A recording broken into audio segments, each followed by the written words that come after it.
want to talk to you about what you can do if you're being trafficked. The first thing I will say is, as a police officer, I would say you can call the police. I recognize that not everybody wants to call the police. I recognize that policing is different in other parts of the world. And I will not say the police are perfect anywhere, including London. What I will say is I can assure you that the police in the human trafficking unit will do everything they can. What we do is we offer a victim-centric approach. So that sounds kind of complex. It's actually not. The victim-centric approach is we meet with the victim and we say, what do you want to do with? What do you want to do? Do you want to give us a statement? Do you want to put this person, do you want to see if we have enough evidence to put this trafficker in jail? Do you want us to educate you about what's going on? Often, do you want us just to help you with some resources? Do you want us to get you some help with counseling, that sort of thing? Do you want us to take your statement now, hang on to it, and then maybe a few months from now, or even a few years from now, you say, I think I'm ready to go ahead and I want to proceed with this investigation. So victim-centered is essentially putting the ball into the victim's court and working with them. How can we help you? That's the main thing, is helping you. A win for the police in this is getting a victim out of the game that we talked about earlier. That's the big thing. So please, if you are being trafficked, please do not be afraid to call the police. The police will not judge you. The police are only there to help you. Other options, and these are options that we work with. I shouldn't say options, I should say other ideas. We all work collaboratively, especially here in London. We work very well with victim services. They're right in our building here. So they will help with getting counseling, with getting temporary housing, with food, that sort of thing, shelter, anything like that. The big thing, again, is we're all trying to work together to get our victims of human trafficking out of the game. Another approach, or another idea, and another collaboration is having community service groups involved. So we work very closely with some of the community service groups here in the city. Many women's advocacy groups. We work directly. We will bring victims of human trafficking directly to them, and they're very grateful and they're very nice to work with. Another option is the Canadian Centre to End Human Trafficking. So the EHD.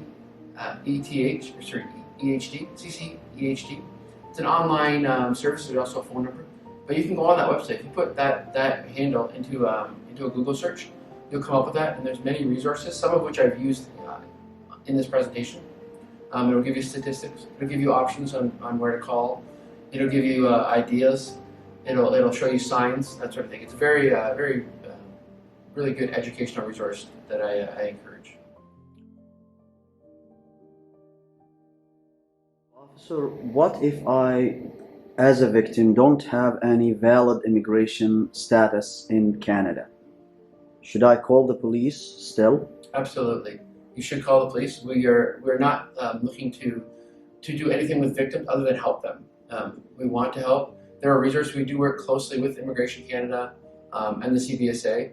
There are community partners as well, or our law enforcement partners, I should say. And absolutely, that's something that traffickers will try to isolate and try to threaten victims with immigration issues. They're not the immigration officials. They have no say in that sort of thing. So I encourage you 100% to call the police, and the police are there to help you. And is there any confidentiality during processing those files? Would my name be exaggerated all over the place? It wouldn't be exaggerated all over the place, no.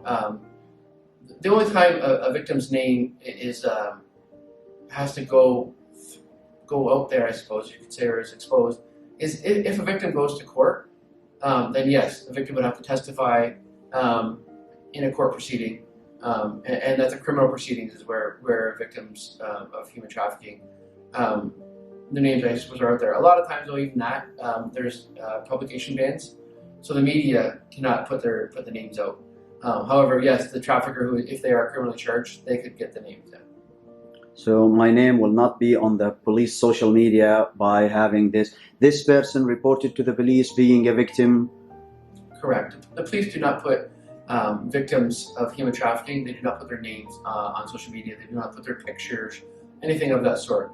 The police are here to protect victims. That's that's number one. I really want to encourage you, encourage any victims, and I really want to hammer that home. The police are here to only help victims of human trafficking. There are many organizations across Ontario help survivors of human trafficking and learn about supports that are available. If there is immediate danger, or if you suspect someone is being trafficked, call 911 or your local police service. If you or someone you know is in need of support, or you want to report a potential case, call the Canadian Human Trafficking Hotline, 1-833-900-1010. It's confidential, toll-free, and open 24/7. The Canadian Human Trafficking Hotline is a confidential, multilingual service operating 24/7 to connect victims and survivors with social services, law enforcement, and emergency services, as well as receive tips from the public. The hotline uses a victim-centered approach when connecting human trafficking victims and survivors with local emergency, transition, and/or long-term supports and services across the country, as well as connecting callers to law enforcement where appropriate.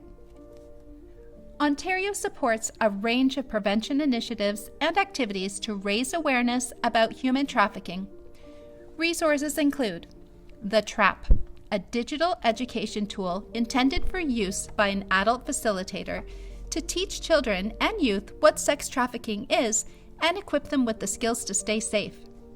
Speak Out, Stop Sex Trafficking, an Indigenous-focused awareness campaign providing resources for Indigenous youth, caregivers, service provider organizations, and communities. Ontario's anti-sex trafficking policy for school boards, requiring provincially funded school boards, school authorities, and provincial and demonstration schools in Ontario to have anti-sex trafficking protocols in place.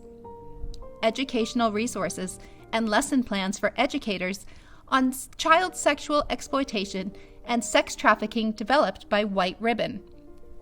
Community-based youth violence and human trafficking prevention programs to help prevent youth violence, victimization, and human trafficking.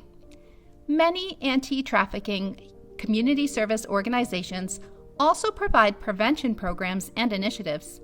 Contact service organizations directly to learn about their prevention programs.